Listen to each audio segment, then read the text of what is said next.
So why did you sign up to take AP Calc? I chose AP Calculus because I'm interested in studying the sciences in college, and I've wanted to take the hardest math class. I know that junior year is like the most important year for college, so I wanted to take a really hard class. I'm going into meteorology, and that's a lot of math I'm going to have to do, so I kind of just want to get it over with. I took it because I wanted to do engineering in college, but it's really hard. I'm not going to lie. So you guys think you're going to use it in the future a lot, like AP Calculus?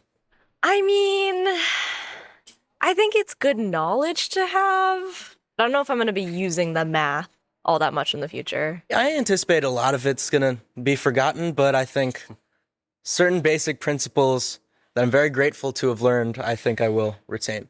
I mean, maybe I can use it to estimate how I'll get to the bus on time or whatever in college, but I don't know.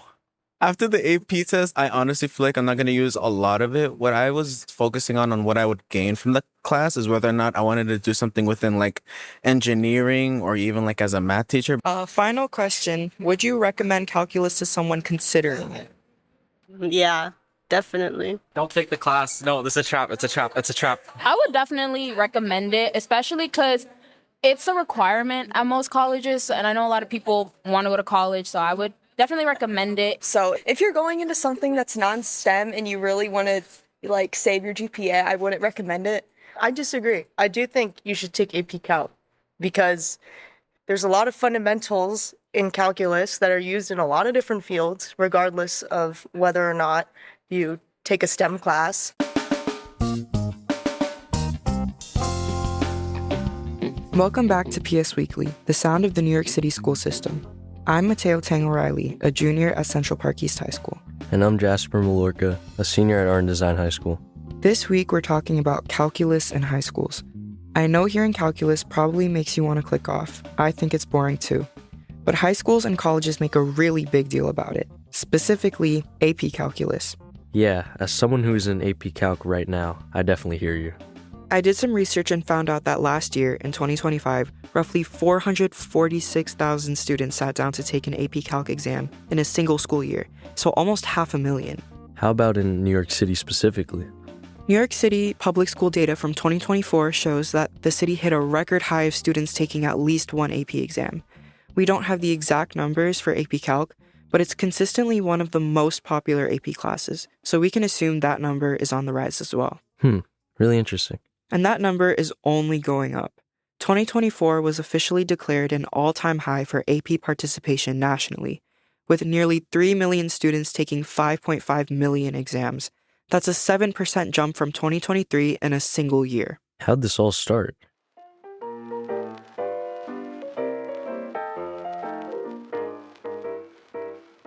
Advanced placement tests were first rolled out in 1954, in the middle of the Cold War. This was when educators and policymakers began to fear that high schools were not properly preparing students for the rigor of college coursework. And it was also a deliberate policy choice to help create more engineers and physicists for the Cold War.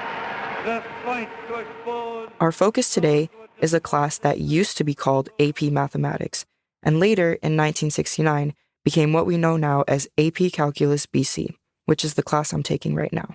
Wow, so we were taking this class that was justified 70 years ago by the need to have more rocket scientists, when in reality, most of the students taking it now are not even necessarily going into STEM fields. Right.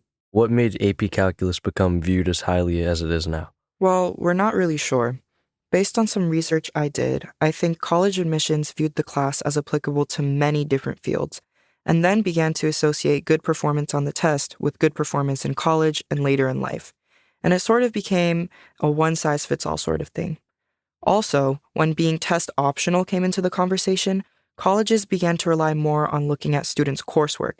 And since calculus had gained the reputation for showing academic rigor, it became an end-all be-all kind of class. Fast forward to today, college admissions are more competitive than they have ever been, and there's kind of an unspoken rule that calculus is just one more hurdle for high school students to get through if they plan on going to a top college.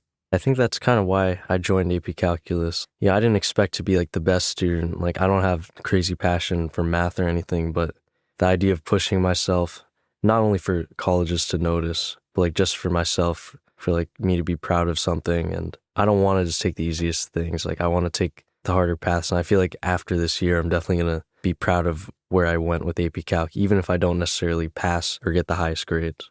See, I think people take AP Calculus to push themselves and hopefully to get to a good college, but it might not even align with what they might want to do. Like maybe taking statistics or computer science or something even just more practical would maybe serve me better in the long run. I feel like there must be some sort of equity issue with this course as well. Definitely. Being at a high school where you can take calculus means that if you take it at college, you're at an advantage. However, a study from the U.S. Department of Education's Office of Civil Rights says that only 38% of schools with majority Black and Latino students offer the class. Wow.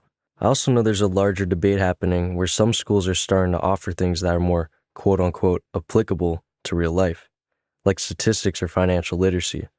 I wonder if this might lead to high schools and colleges making less of a big deal about calculus. From my experience, I don't really see that much of a real-life gain from taking AP Calc. Something like ln equals 1 seems so useless in real life. I also spend hours on AP Calc every night doing homework, accepting the fact that I won't be learning from it. I don't really know what I've gained from AP Calc besides a lot of headaches. I hear you on the headaches part.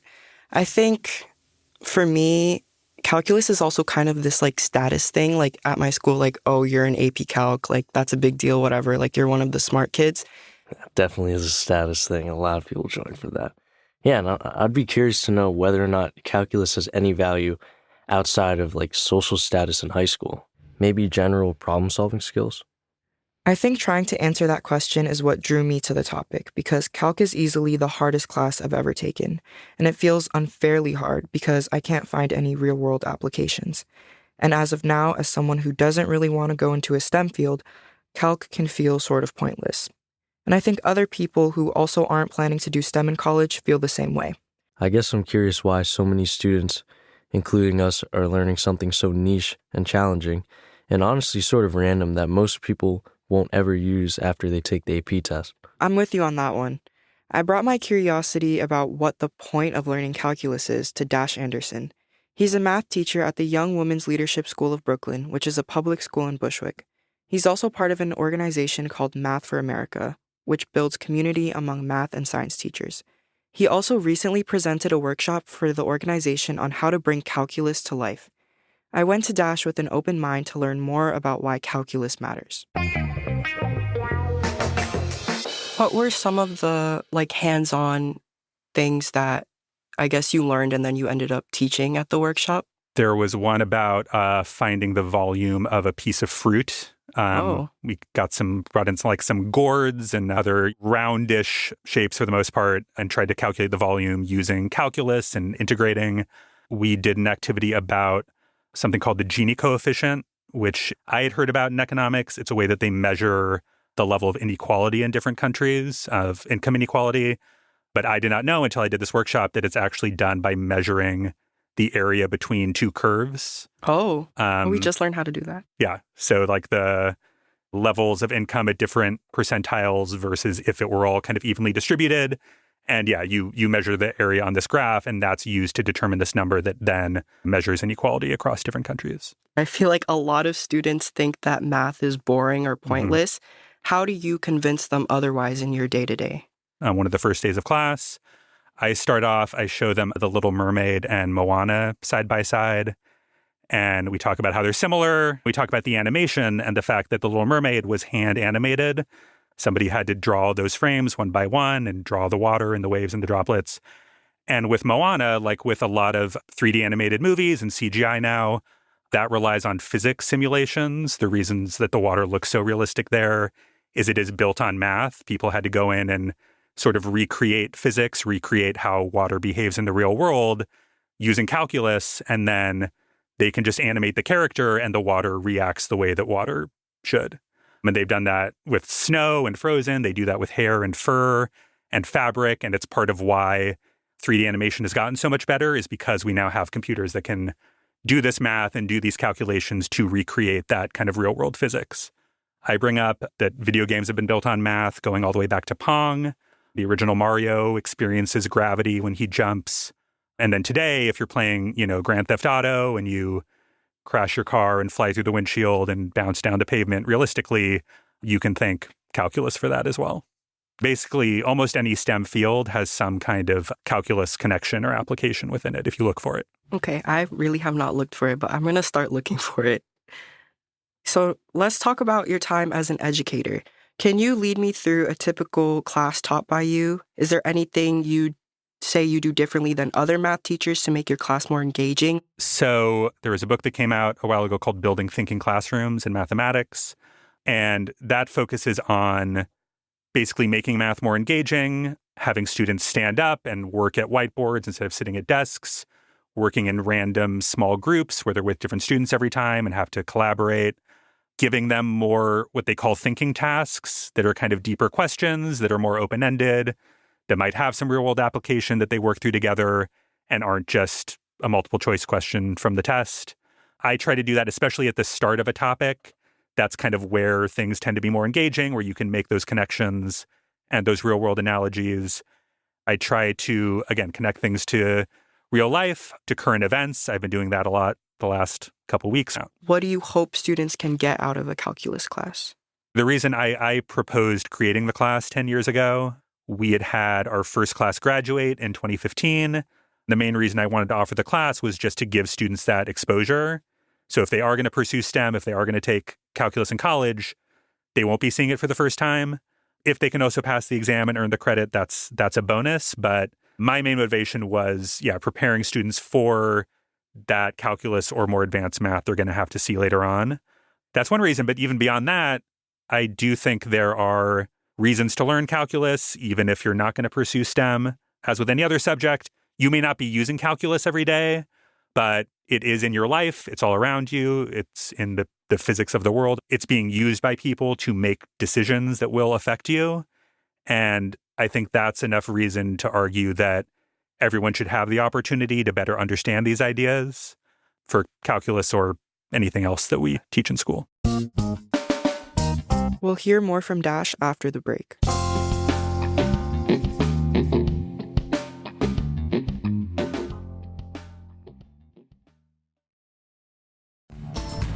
On Our Minds is a teen life podcast produced by us for us. With PBS News Student Reporting Labs. We're your hosts, Zach from Southern California. And Helena from North Carolina. This year, we're taking you on an audio road trip. You'll hear stories from young people about what makes life surprising, weird, and wonderful all across the country. Think audio essays about unique traditions, sound tours of cool locations, personal stories about life-changing moments, and insightful interviews with local legends. So buckle up and hop in. Because you're coming with us on the On Our Minds road trip.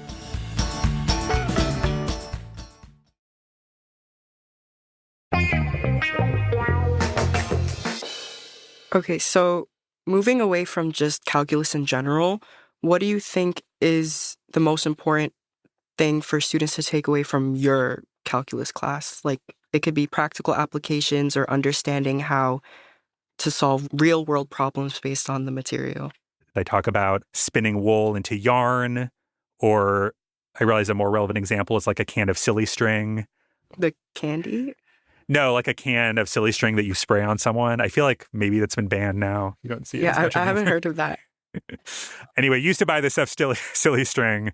There was like goo in a can, but you spray it and it turns into this length of this like plasticky string that was terrible for the environment.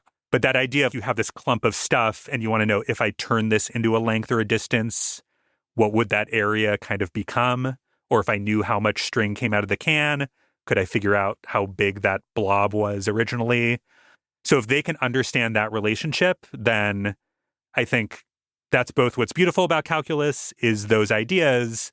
But I also think then if they get to college, if they pursue a STEM field, that's what they're going to retain is that understanding more than their memorization of L'Hopital's rule or those other kind of little bits that they have to learn just for the test. But my main goal is just, will they come away with that sort of deeper understanding of why these ideas work in the first place? Yeah, I would like to learn that along with L'Hopital's rule. But L'Hopital's rule is like low-key easy, so like I'll take it. So for students who have no plans to become engineers or any profession that uses advanced math, what do you think the benefits of a calculus class are? It's true that once you get beyond like 8th grade Algebra 1 level math, you're not learning a lot that's going to come up in your everyday life. But that's okay. That's the case for your other classes too, right? You're not necessarily doing literary analysis or explaining mitosis or the 7 Years' War or whatever. A lot of what we learn in school is not directly applicable to our lives, but it's still valuable. It's still part of our shared knowledge. It's a way of discovering what you want to pursue, right? You're not going to know what you want to do as a career until you've seen it at least a little bit. And that's part of why we want to introduce students to all these things. So I think there's value there. And as I was saying, I think with a lot of this more advanced math, even if you're not using it in your life, somebody is. Like there are jobs out there that are relying on these things that do affect you in different ways. Or it's, the space program or disease control or finance or whatever else. There are ways that these things get used. And if it does affect you, then I do think it's worth understanding. Do you play a lot of video games? I play like Roblox. That's it. Okay, Roblox is the one I've kind of stayed away from.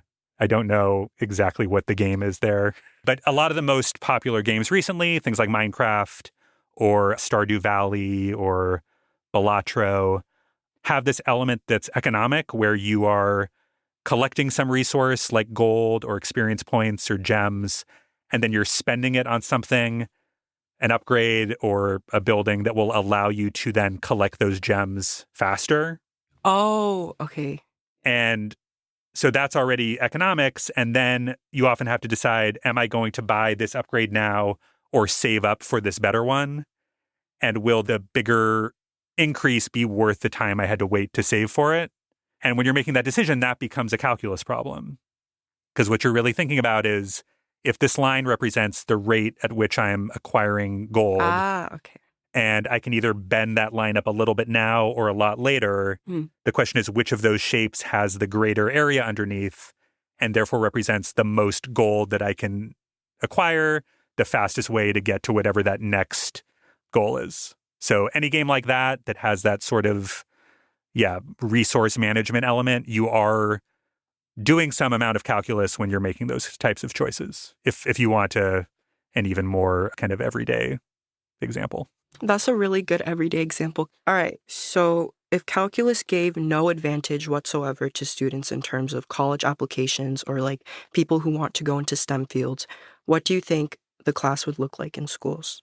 Well, this has been another discussion teachers have been having recently, is could calculus ideas just be introduced earlier in math in general? If you weren't bringing all that AP stuff along with it, and it was just about thinking about the rate of change, can you measure the rate of change of a curve and not a straight line? And how do you do that? Can you draw a tangent line to a curve? I think a middle schooler could draw a tangent line if you explained it to them. So I think if calculus weren't thought of as this college level course and this kind of gateway to all these other things, I think the basic ideas could just be part of the general math curriculum and be accessible to everyone without having to necessarily take an AP class. Why do you think it's acceptable for people to say, I'm not a math person, but it's not acceptable for people to say, I'm not a reading person? I mean, that's also a good question. You often hear about literacy across the curriculum and that everyone should be teaching reading, which is true. There's reading in every subject. There's a lot of reading in math. But we've also talked about numeracy across the curriculum and that your English and social studies classes can bring in math in a lot of ways and make those connections the other direction. It is unfortunate, especially when students hear an adult say, I'm not a math person, because that puts the idea in their head that they might just not be a math person. And if math is hard, it's just not for them. They can give up and do something else. So, I think for the why, I think it's just our culture and that we think about reading and math and numeracy in different ways.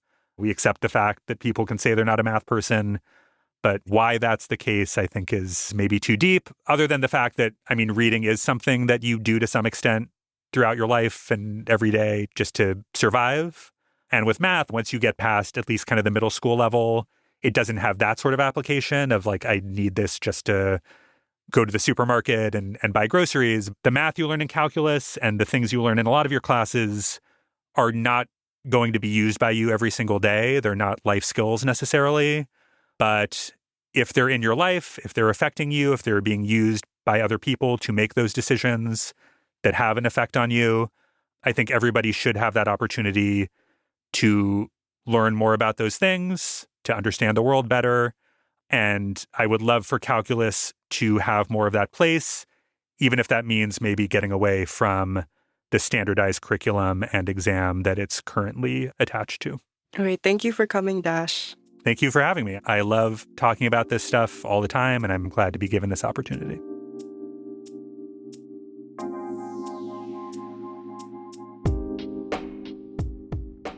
I really didn't know that calculus was in video games and animation. That was really cool to me. Yeah, I mean, who would have thought it would be in, like, Moana? I feel like the movie just has nothing to do with math. It's kind of mind-blowing. Yeah, I really never thought of calculus being in non-STEM fields. I really appreciate, the arts and everything, and the fact that calculus has a place there, I guess, was pretty eye-opening. I think even outside of the applications of calculus that Dash was talking about, I feel like I have to recognize that he's one in a million math teachers that are really incorporating this into teaching calculus. And I wouldn't necessarily say that that's calc teachers' faults. I feel like the AP curriculum is really limiting in terms of what you can teach and how you can teach it, because it's really all about that test. I think kids would like to have a teacher like Dash, that could actually show them what they're doing and how it's actually useful in life, other than just memorizing formulas that they're not going to know in 2 years, I feel like teaching to a test really just sucks all of the joy out of the class, because everyone knows that what you're learning is for one purpose only, and then it's 3 hours of your life, and then when those 3 hours are over, you don't really have a reason to remember any of those things. It just doesn't really create a happy feeling. I think the best thing you probably learned was how to problem solve better and just in life. But it's good that Dash could show them what they're doing, and maybe could inspire them more too, to learn better. Yeah, even though I don't want to go into animation or any of the applications he was talking about that weren't STEM fields, I think just knowing that what I'm learning in class has a place in things that I have a stake in was good to know. I appreciated that.